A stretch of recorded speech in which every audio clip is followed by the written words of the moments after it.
దేవుని రాజ్యమును అనగా దేవుని వెయ్యేండ్ల పరిపాలనలో ఎవరు ఏలుబడి చేస్తారు అన్న దానిలో నేను కొన్ని సంగతులు మీకు లేఖన ప్రకారం కొన్ని విషయాలు తెలియపరిచాను. హ్మ్. దేవుని స్తోత్రం.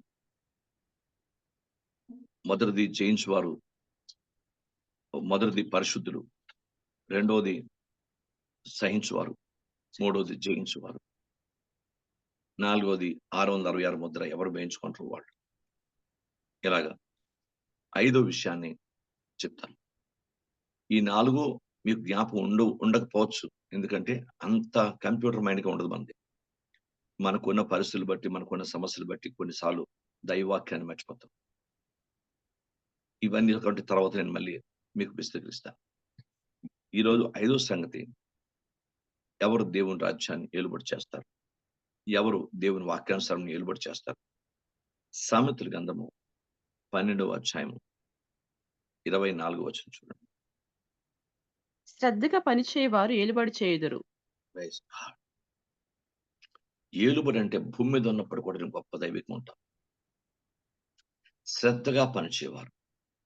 దేవుని పనైనా, కుటుంబంలో మనకిచ్చిన బాధ్యతను, సంఘంలో మనకిచ్చిన బాధ్యతను శ్రద్ధగా, ఆత్మీయంగా, పూర్ణ హృదయంతో, పూర్ణాత్మతో, పూర్ణ మనసుతో, పూర్ణ సంబంధమైనటువంటి జీవితంతో మనం గాని పనిచేస్తే దేవుడట శ్రద్ధగా పనిచేయవాడిని దేవుడు ఏలుబడి అధికారం ఇచ్చేస్తాడు.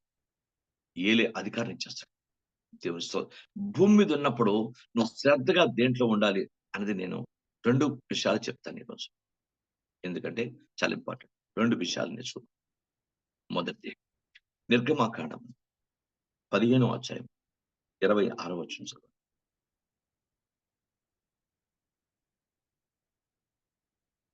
నిర్గమకాండం 15:26. దే మీ దేవుడైన యెహోవా వాక్కులు శ్రద్ధగా విని, ఆ! ఆయన దృష్టికి న్యాయమైనది చేసి, హ్మ్. ఆయన ఆజ్ఞలకు విధేయులై, ఆయన హ్మ్. కట్టడలన్నిటిని అనుసరించి నడిచిన ఎడల, హ్మ్. నేను ఐగుప్తులో కలుగచేసే రోగములను ఏదీ మీకు రానియ్యను. నిన్ను హ్మ్. స్వస్థపరచు యెహోవా నేనే అనెను. Praise God. యెహోవా వాక్కును శ్రద్ధగా వినాలి. ఇది సంఘము యావత్తును జ్ఞాపకం చేసుకోవాలి. దేవుని వాక్యం విన్నప్పుడు ఎక్కడ ఎలాంటి కన్‌ఫ్యూజన్, ఎలాంటి డౌట్ మైండ్, ఎలాంటి సందేహపూరితమైన మనస్తత్వం, అనుమానాస్పద దేవుని వాక్యం మీద అనుమానాస్పద మనస్తత్వం, ఇలా దేవుని మీద అనుమానాస్పద మనస్తత్వం ఏమీ లేకుండా నీవు దైవ దృష్టికి యోగ్యంగా నువ్వు శ్రద్ధ పెట్టి వాక్యాన్ని ఉన్నది ఉన్నట్టు జాగ్రత్తగా వింటే, ముందు వాక్యం వినే విధానంలో నువ్వు శ్రద్ధ వహిస్తే దేవుని స్తోత్రం. అప్పుడు దేవుని చేత ఆశ్రయించబడిన విధానంలో ఒక గొప్ప అద్భుతం చూస్తాం. దేవునికి స్తోత్రం. బైబిల్ గ్రంథాన్ని జాగ్రత్తగా మనం ఆలోచిద్దాం. దేవుడు ప్రేమమయుడు, కనికరం గలవాడు, కృప గలవాడు. 100 పాళ్ళు కూడా సమృద్ధి ఇచ్చేయగలవాడు. ఆయనకి కొన్ని దైవికమైన విషయాలు, కొన్ని నిబంధనలుంటాయి. ఆయన కూడా ఏదో అన్నట్టు ఇష్టం వచ్చినట్టు చేయడు. ఆయనకి మనుషులు మనకే పద్ధతులు కొన్ని ఉంటే, దేవుడు కూడా కొన్ని విషయాలు అతను ఆచరిస్తాడు. ఏంటంటే, యోబు గ్రంథము 8వ అధ్యాయం 5 చదివితే దేవుడు ఎలా శ్రద్ధ వహిస్తాడో చూద్దాం. Praise lord. బైబిల్ గ్రంథంలో నువ్వు దేవుని వాక్యాన్ని శ్రద్ధగా వింటే, ఆ! శ్రద్ధగా వినాలి అంటే దానికి తగినట్టు ముందు చూడాలి కదా! ఆ! నీవు యోబు జాగ్ర గ్రంథం. నీవు ఆ! జాగ్రత్తగా దేవుని వెదకిన ఎడల, ఆ! సర్వశక్తుడు దేవుని బ్రతిమాలుకొనిన ఎడల, నీవు ఆ! పవిత్రుడివై యథార్థవంతుడివైన ఎడల, ఆ! నిశ్చయముగా ఆయన నీ యందు శ్రద్ధ నిలిపి, అది. 3 సంగతులు పెట్టాడిక్కడ. దేవుని వాక్యం విన్నప్పుడు, ఆ వాక్యం విని, ఆ వాక్యం ద్వారా ఇక్కడ జాగ్రత్త పడాలి. జీవితంలో జాగ్రత్త పడాలి. ఏంటి జాగ్రత్త పడాలి? ముందు నువ్వు జాగ్రత్తగా దేవుని వెతకాలి. వాక్యం వింటున్నావు కదా! మరి శ్రద్ధగా వాక్యం విన్నప్పుడు, వాక్యం దేని కొరకు? నువ్వు జాగ్రత్తగా దేవుని వెదికే వ్యక్తివి కావాలి. ప్రపంచంలో ఏదైనా నువ్వు జాగ్రత్తగా వెతకబోతావు. ఏ వస్తువైనా జాగ్రత్తగా వెతకబోతావు. బైబిల్ గ్రంథాన్ని జాగ్రత్తగా మనం ఆలోచిద్దాం. మన కంటికి, మన దృష్టికి అలా కనబడినట్టు ఉంటేనే మనం జాగ్రత్త. కాదు. Praise the Lord. చాలా జాగ్రత్తగా వెతకాలి. బైబిల్ గ్రంథంలో జ్ఞానం పడిపోయిన స్త్రీ ఈ దీపం తీసుకొచ్చి ఏం చేసింది? మొత్తం అంతా తన ఇల్లును వెతుకుతోంది. ఊడ్చి, ఊడ్చి, ఊడ్చి వెతుకుతోంది. ఆ నాణెం దొరికే వరకు అది వెతకదా? Praise the lord. జాగ్రత్తగా గమనించండి. దీపం అనగా దేవుని వాక్యం. దేవుని వాక్యాన్ని బట్టి మనం ఎంత జాగ్రత్త మన జీవితం పట్ల కలిగి ఉన్నామో, దేవుని పని పట్ల కలిగి ఉన్నామో, దేవుని చిత్తం పట్ల కలిగి ఉన్నామో, దేవుని వాక్యం పట్ల కలిగి ఉన్నామో, దేవుని కుటుంబాల పట్ల కలిగి ఉన్నామో, దేవుని రాజ్యం పట్ల శ్రద్ధ కలిగి ఉన్నామో, ఎలా మన జీవితాన్ని ఎలాగా శ్రద్ధగా మనం నడిపించుకోగలుగుతున్నాం అన్నది దేవుని వాక్యాన్ని బట్టినే కనపడింది. ఎందుకంటే వాక్యము సహజమైన అర్థం. దాంట్లో మనం చూస్తేనే మన ముఖము సహజంగా కనపడుతుంది. నేచురల్ గా ఉంటది అద్దాలు మనము. సహజమైన దేవుని వాక్యాన్ని, ఆ వాక్యంలోంచే మన జీవితం ఎలాగా నువ్వు జాగ్రత్తగా దేవుని వెతుకుతున్నావు వాక్యాన్ని బట్టి. వాక్యాన్ని బట్టి మరి లోక సమయాన్ని బట్టి కాదు, శారీరక సమయాన్ని బట్టి కాదు, అనుకూలతను బట్టి కాదు, మన అవసరాన్ని బట్టి కాదు, ఏదో మనకి వీలుని బట్టి కాదు. అలా కాదు. ఈ రోజు అందరూ నేర్చుకోండి. జనరల్ గా క్రైస్తవులు అన్నది ఏం చేస్తామంటే, మనకున్న అవసరాన్ని బట్టి, మనకున్న పరిస్థితులు బట్టి, మనకున్న ఇబ్బందులు బట్టి, మనకున్న అనారోగ్యాన్ని బట్టి చాలా సార్లు శ్రద్ధగా వెళ్తాడు. ఎప్పుడు దేవుడు మనని పూర్తిగా ఆరోగ్యంతో స్వస్థపరిచి, క్షేమించి, అన్ని ఇచ్చి, దేవుడు మనకి అన్ని ఆశీర్వదించాడనుకోండి, ఇంక మనం ఆయన్ని ప్రక్కన పెట్టే పనిలోకి వెళ్ళిపోతాం. ఆయన పట్ల కొంచెం శ్రద్ధ వహించిన స్థితి తగ్గిపోతుంది. ఆయన వాక్యం బట్టి జాగ్రత్తగా జీవించిన పరిస్థితి తగ్గిపోతుంది. అలా ఉండకూడదు. అవసరం వచ్చినప్పుడు, అనుకూలమైనప్పుడు, వీలు కలిగినప్పుడు, లేక బాధ కలిగినప్పుడు, శ్రమ వచ్చినప్పుడు, ఇది ప్రపంచంలో ఎవరైనా చేస్తారు. నువ్వు బైబిల్ గ్రంథం దేవుని వాక్యం చెప్తుంది. ఎప్పుడు నిత్యము ఆయనందు భయభక్తులు కలిగిన వాడు ధన్యుడు. నిత్యము ఆయన వెదికే వ్యక్తిగా ఉండాలి. నిత్యము ఆయన యందు మనం దైవికంగా దేవుని వాక్యానుసరైన వాక్యాన్ని శ్రద్ధగా వినాలి. ఆయన పనిని శ్రద్ధగా చేయాలి. దేవుని పాఠాలు తెలియదు నేర్చుకోవాలి ప్రతి ఒక్కరు. నిత్యము శ్రద్ధ వహించాలి. ఈ రోజు ఆ రోజున కాదు. నీ శరీరాన్ని ఒక్కరోజు నువ్వు స్నానం మాని. ఎంత భయంకరమైన వాసన. ఈ కుక్క దగ్గర నిలబడగలని స్నానం చేయని మనుషుల దగ్గర నిలబడలేదు. కుక్క దగ్గర నిలబడచబడలేదు. అంత పెద్ద ప్రమాదం ఉండదు. స్నానం చేయని వ్యక్తి అంత భయంకరమైన దుర్వాసన వచ్చేస్తుంది. నీ శరీరం అందు నువ్వు శ్రద్ధ వహించకపోతే నీ శరీరము దుర్వాసన నిలవస్తుందో, నీ ఆత్మీయ జీవితంలో శ్రద్ధ వహించకపోతే జాగ్రత్తగా దేవుని వెతికేందు వేకువజామునే దేవుని వెతకాలి. జాగ్రత్తగా ప్రార్థనలో దేవుని వెతకాలి. వాక్యంలో దేవుని వెతకాలి. బైబిల్ గ్రంథం ఆరాధనలో దేవుని వెతకాలి. ఇలా దైవవాక్య ప్రకారం నువ్వు దేవుని వెతికే పరిస్థితి సరిగా ఉంటే, శ్రద్ధగా ఆయన వాక్యాన్ని విని పరిస్తుంటే, నువ్వు జాగ్రత్తగా దేవుని వెతికిన వ్యక్తి అయితే ఆయన నిత్యము నీకు ప్రత్యక్షం అవుతూనే ఉంటాడు. అబ్రాహాము ప్రత్యక్షమైన యెహోవా వాక్కు, ఇర్మియాకు ప్రత్యక్షమైన యెహోవా వాక్కు, ఇలా ప్రపంచంలో దైవజనులు మన పూర్వీక ప్రవక్తలకి ఎలా దేవుని వాక్కు ప్రత్యక్షం అవుతుండేదో, ఆయన వాక్ అంటే ఆయనే ప్రత్యక్షమైనట్టే మాట్లాడుతున్నాడు కదా. మన దైవజనులు, మన పూర్వీక దైవజనుల ప్రవక్తలు వాళ్ళు ఎలాగ దేవుడు ప్రత్యక్షం, ఎందుకు వాళ్ళు నిత్యమున భయం కలిగి ప్రవర్తించారు. నిత్యము దేవుని వాక్యాన్ని శ్రద్ధ వహించారు. నిత్యము దేవుని పనిని శ్రద్ధగా చేయడం నేర్చుకున్నారు. అలా శ్రద్ధగా చేయడం వల్ల వాళ్ళ జీవితంలో దేవుడి కార్యాలు అంత అద్భుతంగా దేవుడు ప్రత్యక్షమవుతూ వాక్కును ప్రత్యక్షపరుస్తూ వాళ్ళని ఎక్కడెక్కడ తప్పించాలో, ఎలా బలపరచాలో, ఎలా వాళ్ళ జీవితాల్ని ఏ పరిస్థితుల నుంచి విడుదల కలిగించాలో చేస్తూ వచ్చాడు దేవుడు. మనము జాగ్రత్తగా దేవుని వెతికియాల. రెండో మాట యోబు గ్రంథం 8వ అధ్యాయం 5వ వచనం. రెండో మాట. అమ్మా సర్వశక్తుని బతిమాలుకొనిన ఆ, యెడల సర్వశక్తుని బతిమాలంటే ప్రార్థన అండి. ప్రార్థన ఎప్పుడు దేవుణ్ణి బతిమాడుకునేటట్టు ఉండాలి. ఆయన కమెంట్ చేసినట్టు కాదు. ఇస్తావా ఇవ్వా అన్నట్టు కాదు. ఆయన్ని బతిమలాడు. అబ్రహాము దేవుని బతిమలాడుకున్నాడు. సొదొమ గొమొర్రా నాశనం చేయకుండా నాశనం చేయొద్దండి అని బతిమలాడుకుంటాడు. ఆ ప్రజలను నాశనం చేయొద్దండి. నీతిమంతుడు ఒకడు ఉంటే 10 మంది ఉంటే దాన్ని నాశనం చేయవా? 20 మంది ఉంటే 30 మంది ఇలా బతిమలాడుకున్నాడు. దానియేలు దేవుని బతిమలాడుకున్నాడు. నెహెమ్యా దేవుని బతిమలాడుకున్నాడు. బైబిల్ గ్రంథంలో ప్రవక్తలు, దేవుని భక్తులు చాలా మంది దేవుని బతిమలాడుకునే ఉన్నారు. యాకోబు దేవుని బతిమలాడాడు. అప్పుడే అతను దైవికంగా మార్చబడ్డాడు. బైబిల్ నువ్వు దేవుని వెదికే విధానంలో జాగ్రత్తగా సర్వశక్తుని బతిమలాడుకోవాలి. ఎప్పుడు దేవుని బతిమలాడు. నేను ఇంకెలా ఉన్నాను, ఇంకా నా జీవితం, నా క్రియలు, ఆలోచనలు, నా ఉద్దేశం, నా ప్రవర్తన మారట్లేదు, నా మాట తీరు మారట్లేదు, నా క్రియలు మారట్లేదు. తండ్రి నన్ను మార్చు, నన్ను నీకు అనుకూలంగా మార్చు, నీకు ఇష్టకరంగా మార్చు, నీకు మహిమ తెచ్చినట్టు మార్చు. ఇంకెంతకాలం ఈ ప్రాచీన సంబంధం కరెక్ట్ గా దేవుడు మధ్యాకాశానికి సడన్ గా వచ్చేస్తే అకస్మాత్తుగా నాశనం సంభవించేస్తుంది ప్రపంచానికి.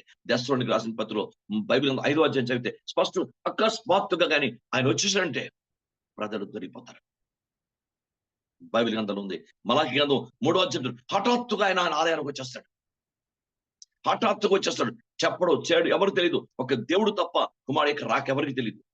యేసు ప్రభు ఎప్పుడొస్తుందో తెలియదు. సడన్ గా మధ్యాకాశానికి వచ్చేస్తాడు. అప్పుడు హఠాత్తుగా ఆయన ఆలయానికి అనొస్తాడు. ఆయన ఆలయం అంటే ఆయన సంఘం. అంటే మనం హఠాత్తుగా ఆకస్మికంగా ప్రభు యొక్క రాకడ దొంగ వలె వచ్చేస్తుందని బైబిల్ గ్రంథంలో మొదటి దశలోనికి 5వ అధ్యాయం రాస్తాడు. అప్పుడు ఇంకా తర్వాత చూద్దాంలే, ఎప్పుడు అభిషేకం పొందుకుందాం, ఎప్పుడు ఆత్మ పొందుకుందాం, ఎప్పుడు తర్వాత చూద్దాం, ఎప్పుడు ఇంకా జీవితం తర్వాత మార్చుకుందాం, ఎప్పుడు తర్వాత మానేయచ్చులే, ఇంకా ఏం పోయింది, ఎప్పటి నుంచే మనం ఇవన్నీ మానేసుకుంటే మన జీవితానికి ఎంజాయ్మెంట్ ఎలాగా? ఇవన్నీ ఆలోచించద్దు. నువ్వు మారిపోవాలి. కనురెప్ప పాటలో నువ్వు ఎత్తబడిపోతావు. కనురెప్ప ఫిక్షన్ ఆఫ్ సెకండ్ అంటే ఇంగ్లీష్ లోనే. కనురెప్ప పాటలో నువ్వు ఎత్తబడిపోతావు. ఆ కనురెప్ప పాటలో నీ జీవితంలో ముందు నుంచి సిద్ధపాటు లేకపోతే కనురెప్ప పాటలో ఎత్తబడవు. విడువు పడితే భయంకర నరకాన్ని భూమి మీద ఉన్నప్పుడు చూడాలి. ఇక్కడే అనుభవించాలి. ఆ స్థితి రాకముందే ఇక్కడ భూమి మీద ఉన్నప్పుడే నువ్వు శ్రద్ధగా దేవుణ్ణి వెతికి యెహోవాను లేకపోతే బైబిల్ దేవుణ్ణి బతిమలాడుకుంటే, ప్రభా నన్ను కరుణి, ఇంకా నా భర్త రక్షణ పొందలేదు, ఇంకా నా భార్య రక్షణ పొందలేదు, ఇంకా నా పిల్లల రక్షణ పొందలేదు, ఇంకా నా కుటుంబంలో, ఇంకా మా తల్లి గారు, తండ్రి గారు, ఇంకెవరు, మన అన్నదమ్ములు, అక్కచెల్లెలు, మన మేనమామ నెత్తలు, ఎవరైనా భక్తులు, మన వాళ్ళు, మన కుటుంబీకి రక్షణ పొందలేదు, ఇంకా మారిన వారు, తండ్రి వారిని మార్చయ్యా, ఇంకా మార్చు, ఇంకా నా జీవితాన్ని సరిగా మార్చు, ఇంకా నీకు అనుకూలంగా మార్చు ప్రభా, ఇంకా నేను చాలా విడిచిపెట్టాలి, సులువుగా చెప్పిన పాప భారాన్ని విడిచిపెట్టాలి. ఏదో సమయాన్ని శారీరకంగా లోక సంబంధంగా డ్యూటీలతో, వ్యాపారాలతో, వీటితో వాటితో గడిపేసి బిజీ అయిపోయి నాకు ఎలాంటి వీలవట్లేదు. మంచివాడివే, మంచిదానివే, కానీ దేవుని రాజ్యానికి సిద్ధపాటు దిగిలే విడిచిపెట్టబడతావు. అప్పుడు ఎవరు నేను కాపాడడానికి శక్తి చాలదు. నీ భర్త ప్రార్థన చేసినా, నీ భార్య ప్రార్థన చేసినా, ఇంకా నీ ప్రపంచంలో ఎవరు మొరపెట్టినా ఇంకా దేవుడు ఆలకించే ప్రసక్తి ఉంది. టైం అయిపోయింది.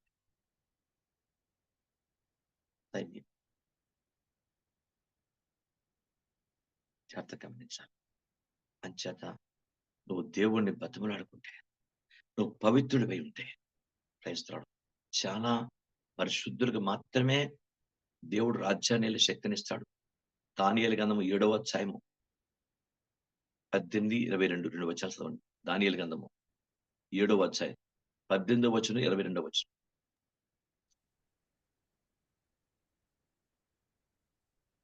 అయితే మహోన్నతుని పరిశుద్ధులే రాజ్యాధికారం నందుదురు. 22. ఆ మహావృద్ధుడు వచ్చి మహోన్నతుని పరిశుద్ధుల విషయంలో తీర్పు తీర్చు వరకు అలాగు జరుగును కానీ సమయం వచ్చినప్పుడు ఆ పరిశుద్ధులు రాజ్యం నేలుదరని సంగతి నేను గ్రహించితిని. బైబిల్ పరిశుద్ధులకి రాజ్యాన్ని ఇస్తాడు. అపవిత్రుడు రాజ్యం ఇవ్వడు. ఇంకా ఎక్కడ సరి చేసుకోవాలో, ఎక్కడ పవిత్రపరచుకోవాలో, ఎక్కడ యోగ్యపరచుకోవాలో మన జీవితాన్ని దేవునికి అనుకూలంగా పరిశుద్ధంతో నింపడిపోవాలి. దేవుడు మధ్యాకాశానికి యేసుని పంపించినప్పుడు యేసు చూసేది విశ్వాసం, యేసు చూసేది పరిశుద్ధ. దేవునికి స్తోత్రం. యేసు చూసేది ఆయనలో, మనలో ఆయన స్వరూపం. అంతే. అలాంటి వారు కనపడలేదు. కనుక ఎవ్వరు దీంట్లో కాంప్రమైజ్ అయిన పరిస్థితి లేదు. ఇంకా దీంట్లో ఇంకేముండవు. ఇంకా దేవుడు తన తీర్పులో పశ్చాత్తపడతాను, వాక్యంలో తీర్పు పశ్చాత్తపడ్డాడు. ఇంకా డైరెక్ట్. కనుక దేవుని నన్ను చెప్తుంది, నువ్వు దేవుని వాక్యాన్ని బట్టి లేఖనానుసారంగా ఆయన వెదికే విధానం చాలా దైవికంగా ఉండి తీరాలి. దేవునికి స్తోత్రం. రెండవది, ఎఫెసీయులకు రాసిన పత్రిక 4వ అధ్యాయం మొదటి 2 వచనాలు చూడండి. కాబట్టి సమాధానమైన బంధము చేత హ్మ్. ఆత్మ కలిగించు ఐక్యమును కాపాడుకొనుట ఎందు శ్రద్ధ కలిగిన వారై, ప్రైజ్ గాడ్. ప్రేమతో ఒకనొకడు సహించుచు, ఆ! మీరు పిలువబడిన పిలుపునకు తగినట్లుగా ఆ! దీర్ఘశాంతంతో కూడిన సంపూర్ణ వినయముతోను, హ్మ్.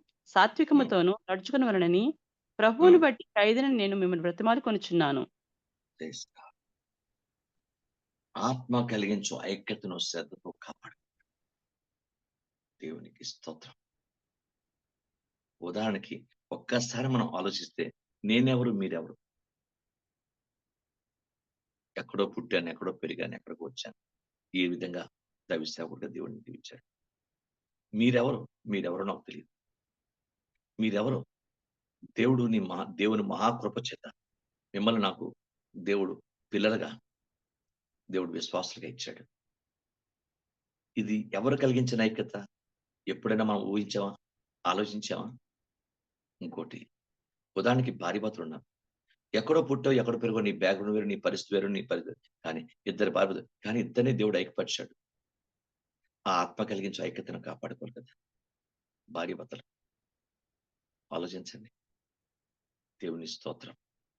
అలాగే బిలీవర్స్ నువ్వెవరివో.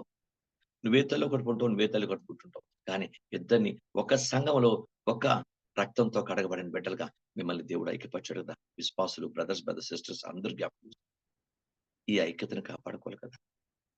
దీని గురించి అలా కాపాడుకోకుండా ఒకరి మీద గొణుగులు, సణుగులు, అసూయలు, ద్వేషాలు, పగలు, దైవవాక్య వ్యతిరేకంగా మాట్లాడుకోవడాలు, అన్ని చాటుగా మాట్లాడుకోవడాలు, ఇవన్నీ దేవుడు ఎవరిస్తాడు? ఎవరు ఆలోచిస్తారండి?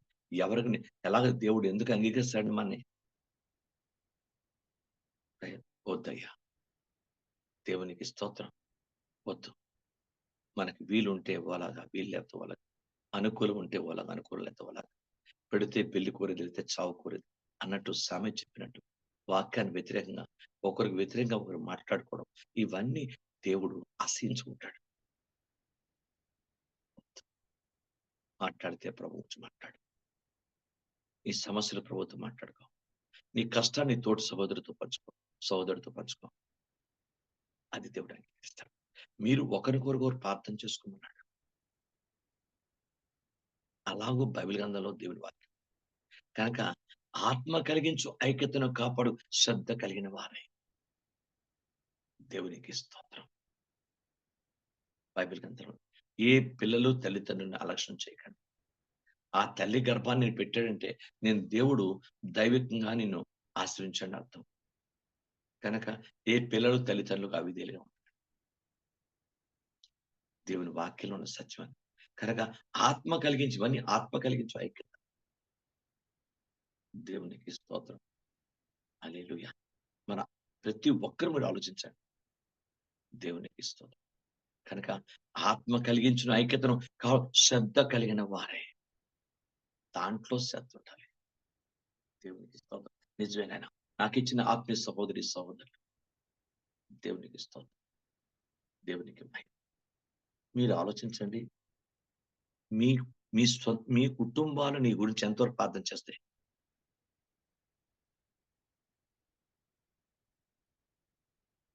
చాలా మంది తల్లిదండ్రులే తమ బిడ్డల గురించి సరిగ్గా ప్రార్థన చేయరు. తండ్రి డ్యూటీ తండ్రి, తల్లి డ్యూటీ తల్లి. అలాంటి సంఘము ప్రతిరోజు నీ కొరకు, నీ బిడ్డ కుటుంబాల కొరకు ప్రతిరోజు సంఘం ప్రార్థన చేస్తుంటే సంఘం గురించి ఆలోచించినప్పుడు ఇది ఆత్మ కలిగించు ఐక్యత కదా! దైవ సన్నిధిలో యథార్థంగా చెప్తున్నాను.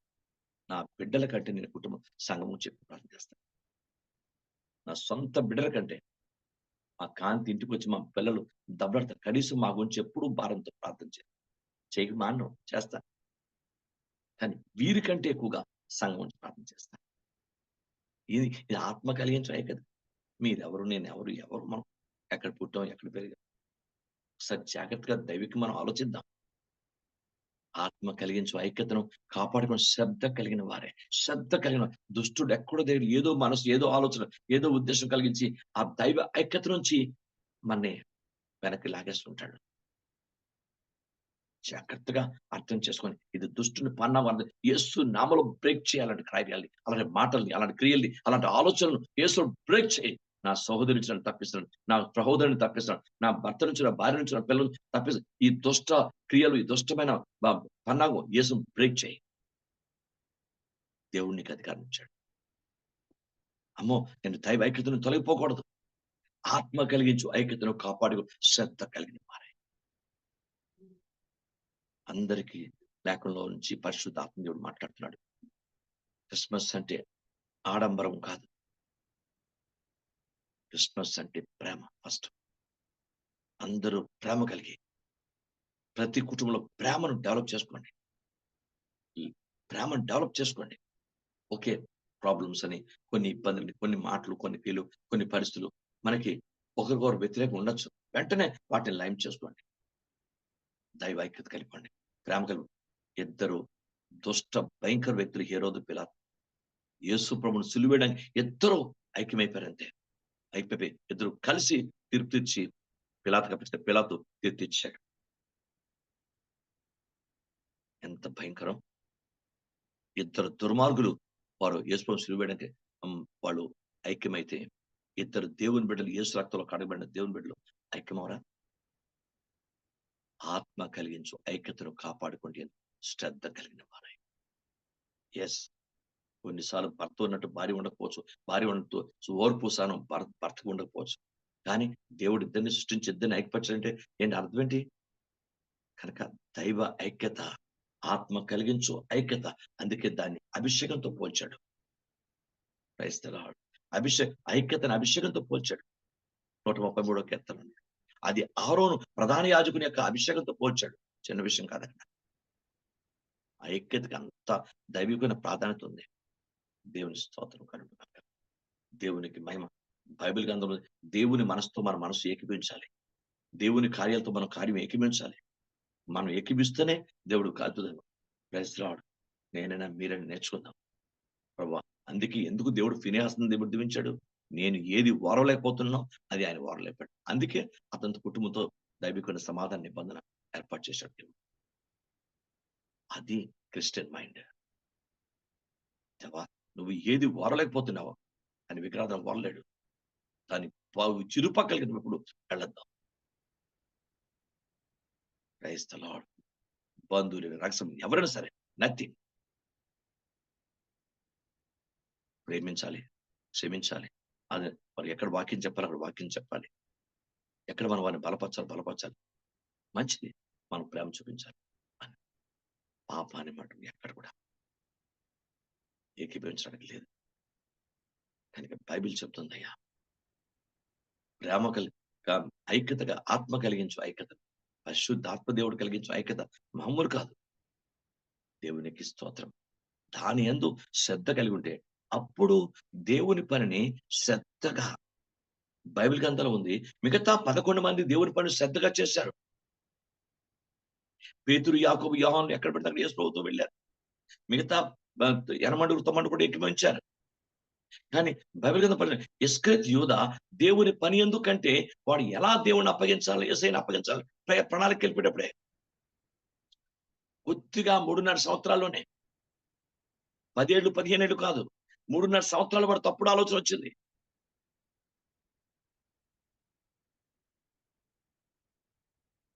ఎంత దుర్మార్గం! అన్నం పెట్టిన చెయ్యి నరుకుతావా? నీకు బోధించిన నోటి మీద కొడతావా? చేతితో పట్టుకొని కౌగిలించుకొని ప్రేమించే ఆ చేతులను నువ్వు నరికేస్తావా? సిలువేయిస్తావా? అప్పగిస్తావా? ఎంత దారుణం! ఆలోచించండి. యేసు ప్రభువు ఎంత బాధపడుతున్నాడో, ఎంత బాధపడి ఉంటాడో. యోధా, బైబిల్ గ్రంథంలో ఉంది, అప్పగించడానికి వచ్చావా? చెలికాడా, మనిషి కుమారుని అప్పగించడానికి వచ్చావా? అప్పగించు. ఇదిగో చేతులు. కళ్ళమ్మ నీళ్ళు వచ్చేస్తాయి. ఆ సంఘటన వాక్యాన్ని చదువుతుంటే దేవా, ఆయన ఇలా తట్టుకున్నాడు నిజంగా. ఆయన పుట్టిన పక్కనుండి ఆయన దగ్గర ఉండి ఆయన సిలువకు అప్పగిస్తావా?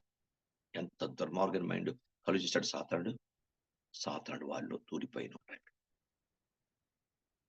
ఆత్మ కలిగించు ఐక్యతను కోల్పోయాడు. సాతానుతోనూ ఆడు సమ్మతులతోనూ ఐక్యత కలిపాడు. నిత్య నరకం చూసి ఉంటాడు.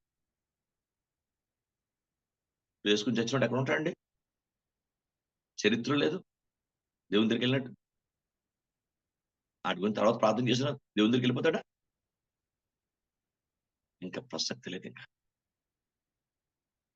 యెహెజ్కేలులో ఒక అద్భుత నీతి రాశాడు. నీతిమంతుడు తన నీతిని విడిచిపెట్టి ఉంటే, ఏ నీతిని విడిచిపెట్టాడో దాన్ని విడిచిపెట్టి తీర్పు తీర్చేస్తాడు. ఇంతకాలం నీతిమంతుడు ఉన్నాను కదని ఒప్పుకోడు.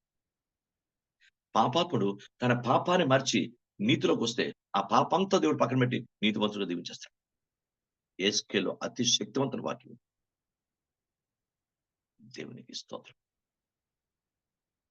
మీరు బైబిల్ గ్రంథంలో తప్పైన కుమారుడు రాగానే నువ్వు ఎందరితో తిరిగావు? ఎక్కడ తిరిగావు? నువ్వు స్నేహితులతో ఏం చేశావు? డబ్బంతా నీ పట్టుకెళ్ళావు ఏం చేశావు? ఇక్కడ పట్టుకెళ్ళిన వాటా ఏం చేశావు? అని అడిగాడా? లేదు. లేదు. తండ్రి నీకును, పరలోకానికి, పరిశుద్ధాత్మకి విరుద్ధంగా నేను పాపం చేశాను. నీ కుమారుడుగా అనిపించుకుంటూ నాకు ఏ యోగ్యత లేదు.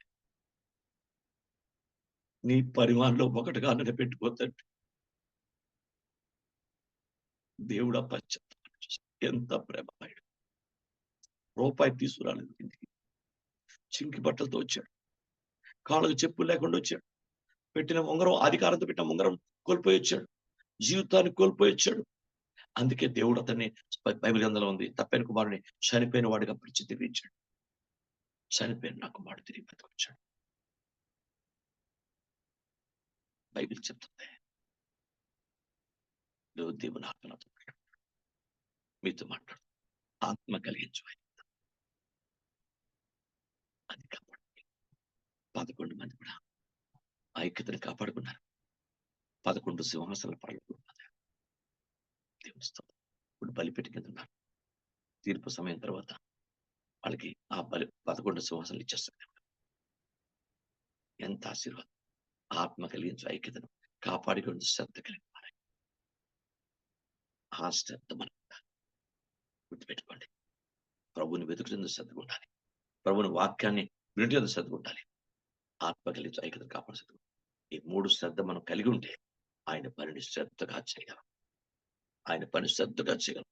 మోషే నిండు హృదయం చేశాడు. అబ్రాహాము నిండు హృదయం చేశాడు. భక్తుడైన పౌలు 20 రకాల శ్రమలు పడినా 24 శ్రమలు ఏ మాత్రం కూడా భయపడకుండా ఆయన పనిని శ్రద్ధగా చేశాడు. Glory to the name of Jesus. ఈరోజు ఆయన పనిని శ్రద్ధగా చేద్దాం. సువార్త ఈ క్రిస్మస్ కార్యక్రమాలు శ్రద్ధగా చేద్దాం. ఆయన పనిది. ఇది ఆయన పని. నా పని కాదు. హోషే గారి పని కాదు. ఆయన పని. అందుకే మనం ఏదో వీళ్ళని ఎవడెళ్తారా ఎవడెళ్తే ఈ రెక్లెస్ వద్దు. దేవుడికి దూరం అయిపోతుంది జాగ్రత్త. ఎవడెళ్తాడే? తప్పుడు మాటలు, తప్పుడు ఆలోచనలు, తప్పుడు ఉద్దేశాలు వద్దు. వద్దయ్యా. నీ 5,000కే పని సమానం లేదు. 5,000 అయితే తేలండి. ఒక తల్లి పుట్టిన 4 బిడ్డలే సరిగా ఉండరు. కొన్ని పరిస్థితులు ఉంటాయి. దైవికంగా, ప్రేమగా ఐక్యత కలిగి ఆత్మని ఐక్యతను కాపాడుకొని దేవుని పని శ్రద్ధగా చేయాలి. శ్రద్ధగా ఉన్నవారు, శ్రద్ధగా పనిచేవారు ఏలుబడి అధికారం పెడతారు. దేవుని స్తోత్రం. దేవుని స్తోత్రం. పరిశుద్ధాత్మ దేవుడు ఉదయకాలం నాతో మాట్లాడుతున్నాడు. మీతో మాట్లాడుతున్నాడు. నాతో మాట్లాడిన దేవుడే మీతో స్వయంగా మాట్లాడుతున్నాడు. Yes, God is speaking with us. దేవుడు మాట్లాడుతున్నాడు. ఆయన పని శ్రద్ధగా చేయాలి. ఏదో ఇష్టం వచ్చినట్టు, మనకు అనుకూలమైన, మనకు వీలైనట్టు వద్దు. దేవునికి అనుకూలంగా, ఆయనకి ఇష్టంగా ఆయన పనిని నమ్మకంగా చేయాలి. ఉదయం చేయాలి. శ్రద్ధగా చేయాలి. చేస్తేనే ఆ దీవెనలు మనం పాత్రలవుతాం. దేవుడు తన మాటలు మన ఇంట్లో దీవించునుగా. ఆమేన్. ప్రార్థన చేసుకుంటాం. మీలో పరిశుద్ధాత్మ ప్రేరేపణ కలిగి ఎంత ఇంకా 7 పనులు ఎడుతున్నాయి. ఒక బ్రదర్ సిస్టర్ ప్రార్థించారు.